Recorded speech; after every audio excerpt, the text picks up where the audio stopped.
There is a very serious sin in sacred scripture, the sin of idolatry. If there is a very serious sin in scripture, it is the sin of idolatry. That's what we're going to talk about today. I invite you to stay until the end of this video. In the name of the Father, the Son, and the Holy Spirit. Amen. We will meditate on Exodus chapter 32, verses 15 to 24 and verses 30 to 34.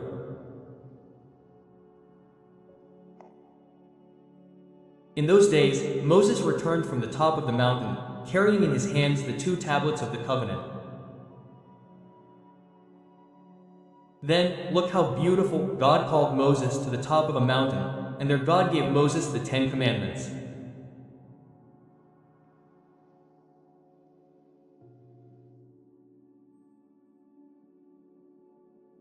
Then, carrying in his hands the 2 tablets of the covenant, written on both sides, they were the work of God, and the writing engraved on them was the very writing of God.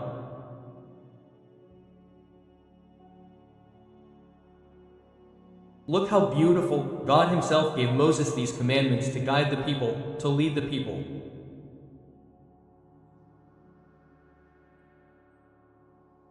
Joshua, hearing the tumult of the people shouting, said to Moses, "There are war cries in the camp." Moses replied, "These are not shouts of victory, nor shouts of defeat. What I hear are the voices of people singing." Quote, when he came near the camp, he saw the calf and the dancing. How interesting. So, while Moses was up there talking with God in a high contemplation of God, receiving the commandments, the people had built a golden calf.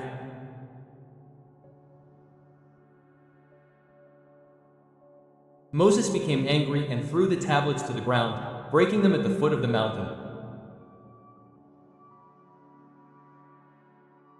Thus, what God had just written was destroyed.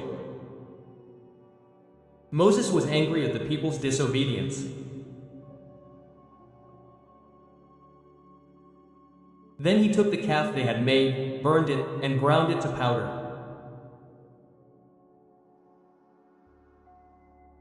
Then he scattered the powder on the water and made the children of Israel drink it.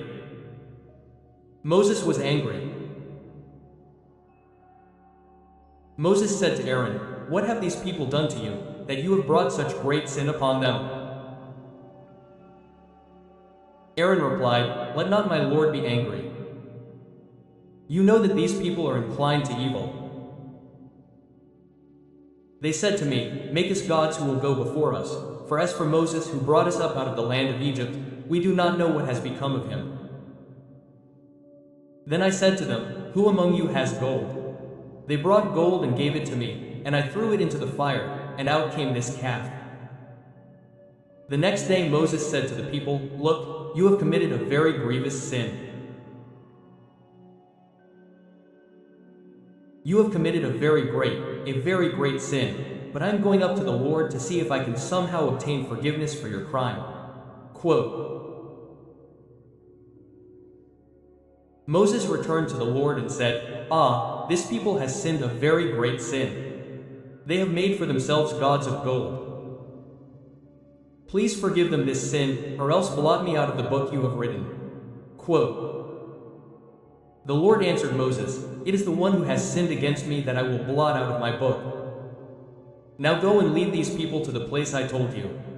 My angel will go before you, but when the day of punishment comes, I will punish them for this sin of theirs." Quote, the word of the Lord.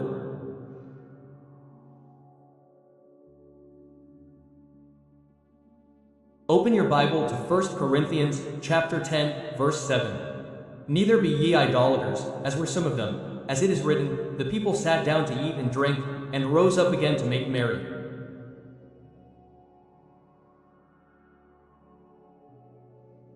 Here Paul recalls the episode of the golden calf.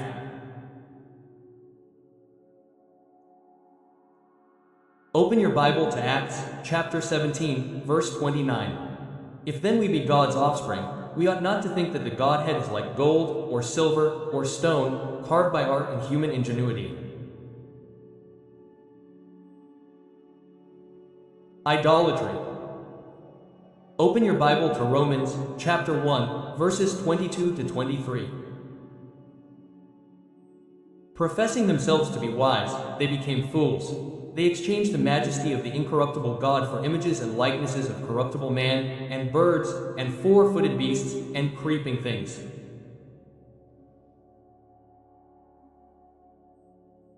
Open your Bible to 1 Corinthians, chapter 8, verse 4. So then, concerning the eating of meat sacrificed to idols, we know that there are no real idols in the world, and that there is no other God but one.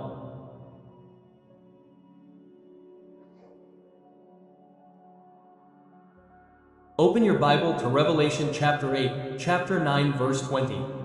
But the rest of the people, who were not killed by these three beasts, did not repent of the work of their hands.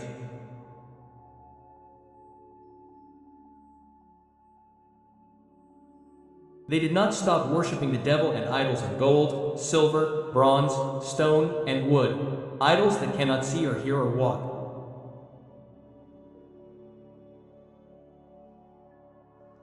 See, all these passages reveal that idolatry is a very serious sin.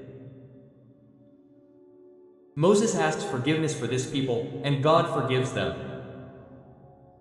Brother, sister, you and I must be very careful with the sin of idolatry. There is only one God. The idol is the one who wants to steal God's place. Right here in the comments, there is only one God. May God bless you and your family. In the name of the Father, and of the Son, and of the Holy Spirit. Amen. Send this video to someone else. Every human being wants life. Every human being wants happiness. The problem is that human beings often look for the life they want and the happiness they desire in the wrong places. Yes, you don't find life everywhere. You don't find happiness everywhere.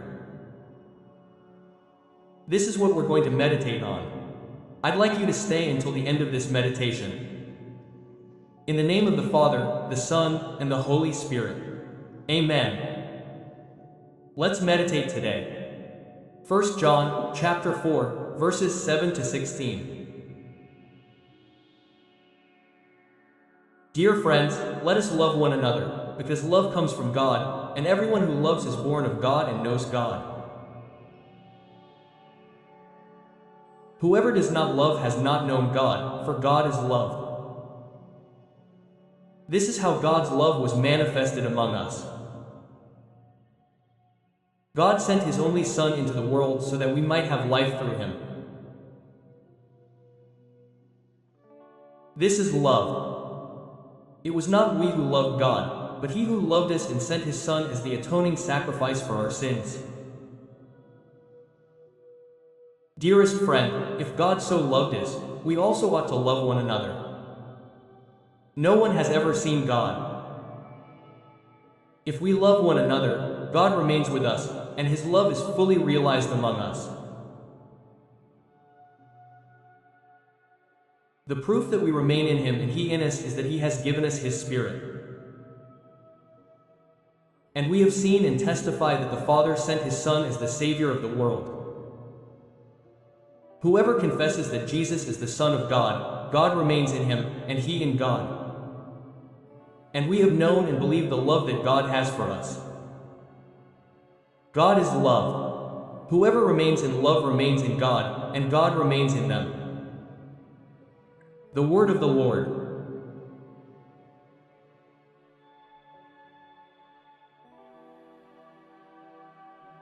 See, that we may have, verse 9, that we may have life through Him, that we may have life through Him.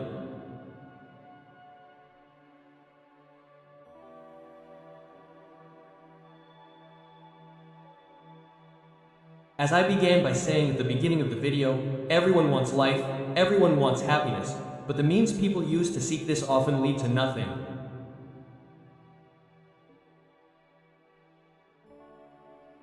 So, there are people who think that life is found through money. So, if I have money, I will be happy. If I have money to do everything I want, I will find life. I will find happiness. And you know that's not true.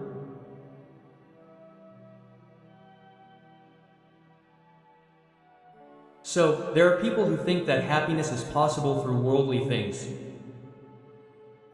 Happiness is possible through this, through that. And I want you to believe in God's word today. God's word says that life happens through Him, through Jesus. Open your Bible to John chapter 14, verse 6. Jesus answered him, I am the way, the truth, and the life. Okay, here it is. I am the life. In other words, you have no life without me. Only with me do you have true life. Only with me do you have true happiness. Because I am your God, because I am your Savior. Open your Bible to John, chapter 11, verses 25 to 26. Jesus said to her, I am the resurrection and the life. He who believes in me, quote, see how you can have life in Jesus. Whoever believes in me, you must believe in him. Whoever believes in me, though he were dead, yet shall he live. And whoever lives and believes in me shall never die. Believe this. See, do you want this life? Then you just have to believe in Jesus, believing in Jesus. And what does believing in Jesus mean? It's adhering to his person and adhering to his teachings. So, if you adhere to his teachings, you begin to have life. Do you understand? I'm giving you the secret. If you want to have life, if you want happiness, adhere to the person of Jesus, adhere to his teachings, begin to live this, and then life and happiness begin to blossom. Open your Bible to John chapter 10. John chapter 10 verse 10. The thief comes only to steal, kill, and destroy. I have come that the sheep may have life, and that they may have it more abundantly. And the life that God has to give you is an abundant life. Open your Bible to 1 John chapter 5, verses 11 to 12. And this is the testimony. God gave us eternal life. And this life is in his Son. Whoever has the Son has life. Whoever does not have the Son of God does not have life. Folks, it's clear what a beautiful passage. I'll repeat it here. And this is the testimony. God gave us eternal life. And this life is in Jesus. This life is in his Son. And look how beautiful. Whoever has Jesus has life. Whoever does not have Jesus, whoever does not have the Son of God, does not have life. See, if you have Jesus, you have life. If you do not have Jesus, you do not have life. So, what is your choice? Leave it here in the comments. I want Jesus to have life. I want Jesus to have life. In the name of the Father, and of the Son, and of the Holy Spirit. Amen. I want you to send this video to someone else. You need a miracle. What awakens miracles? What makes God perform a miracle? What awakens a miracle? This is what we will meditate on. It is important that you understand what is necessary for a miracle to happen. Perhaps you need a great miracle. Stay until the end of this meditation. In the name of the Father, the Son, and the Holy Spirit. Amen. Let us meditate today on Matthew chapter 13, verses 54 to 58. At that time, Jesus came to his hometown and taught in their synagogue, so that they were astonished and said, Where did this man get this wisdom and these mighty works? Isn't this the carpenter's son? Isn't his mother called Mary, and aren't his brothers James, Joseph, Simon, and Judas? And don't his sisters live with us? Where then did this man get all these things?" Quote, "And they were scandalized because of him." But Jesus said, "A prophet is not without honor except in his own country and in his own house." And Jesus didn't perform many miracles there because they didn't have faith. Word of salvation. Do you see here? Jesus wanted to perform miracles. Look at what's written. And Jesus didn't perform many miracles there. And why didn't Jesus perform many miracles? Because he didn't want to. No, because they didn't have faith. Beloved brother, understand that faith is the opening of your heart. God does nothing without the opening of our hearts. God, to act in your life, you need to open your heart. Exactly. God doesn't do anything in your life that you don't want. God doesn't do anything in your life that you don't open to. God respects your freedom. If you close the door of your heart to Him, He respects it. But the consequence is that He won't be able to perform miracles. You can't say, "I want your miracle, but I don't want you." Faith is saying yes to God. Faith is saying, "I believe in you. I open my life to you. I give my life to you. I believe that you are God." Quote. Jesus didn't perform many miracles there because they didn't have faith. So, when you don't have faith, you have few miracles in your life. When you have faith, you see many miracles in your life. Open your Bible to James, chapter 1, verses 6 to 7. But ask in faith.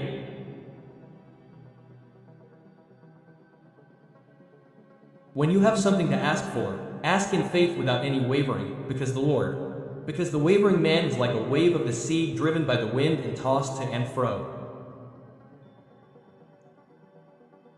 Therefore, let not such a man think that he will receive anything from the Lord. See, to receive anything from God, you need to ask in faith.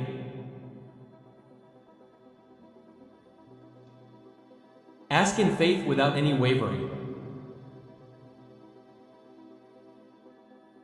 And remember how many times in the gospel Jesus looked at people and said, "What? Your faith saved you. Your faith healed you." People, look how beautiful. Jesus is giving us the secret. The secret was your faith. You opened yourself to me.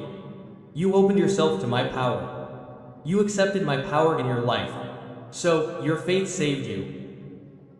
History hasn't changed yet. What saves us is faith. Faith in Jesus. Open your Bible to John, chapter 11, verse 40. Jesus answered and said to him, "Did I not say to you, if you believe, you will see the glory of God?"